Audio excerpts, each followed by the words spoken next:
Everyone knows who I am, silly. I am Luna Veltal, Safari Zone extraordinaire and bellhop at the Safari Hotel, where I take care of all your dead relatives who no longer love you or wish to associate with you ever.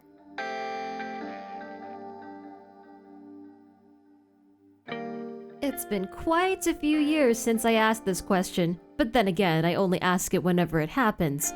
What changed with the Safari Zone this year? I decided to adjust it back to how it was in the first year that I opened it. We have a lot of very powerful pseudo-legendaries that run around during the day, as well as exclusive regional forms.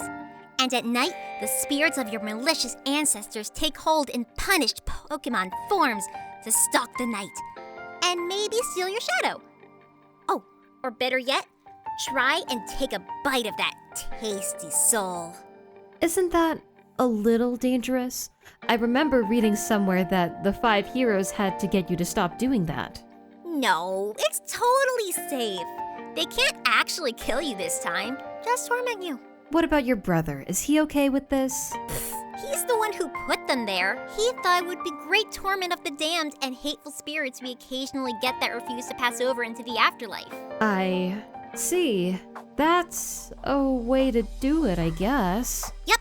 And how's the hotel itself? It's fantastic.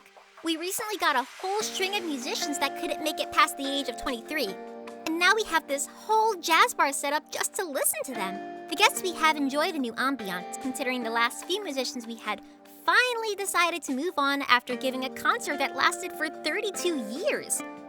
Of course, we had to encourage them to do that. They did attempt to try and pass cocaine on to children under the age of 12.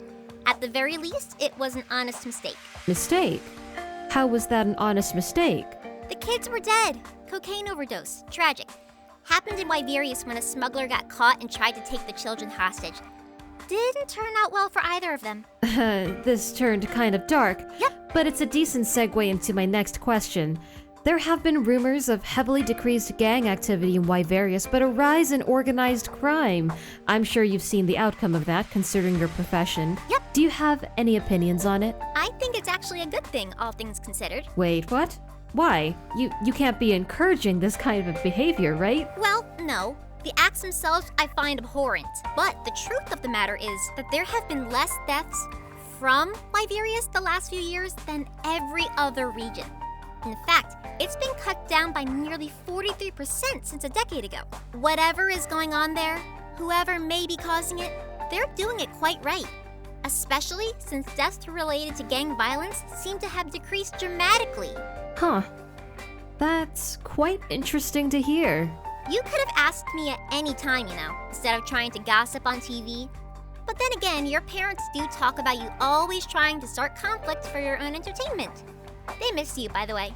You should visit them. I will try after this interview. Uh-huh.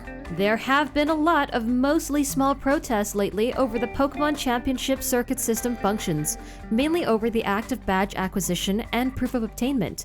What are your remarks on that? What seems to be the issue itself?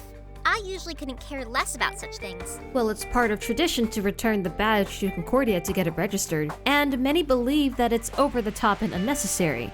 They also feel the challenges are too difficult. Whipped cream on ice cream is over the top and unnecessary, but I'll still do it every time. Doesn't make it a bad thing. Are people really complaining about a walk back to the source of the PLCS as a whole? And the whole point of this series is to be challenging. It's why everything's got sponsors and teams. This protest sounds stupid. Interesting opinion. Regardless, one last question about the Safari Zone. Shoot away. I heard you were doing a special treat this year. Yes. For your first visit, as long as you can prove you weren't at the Safari Zone before, you get free entry. Not only that, you get double the Safari Balls to use. On top of that, if you manage to catch 5 Pokemon, I'll show you your dead parents. At least, if they're dead. And if they're not dead? Whatever. I'll bring you your parents anyway. That way, they can see you one last time before they pass on to the afterlife.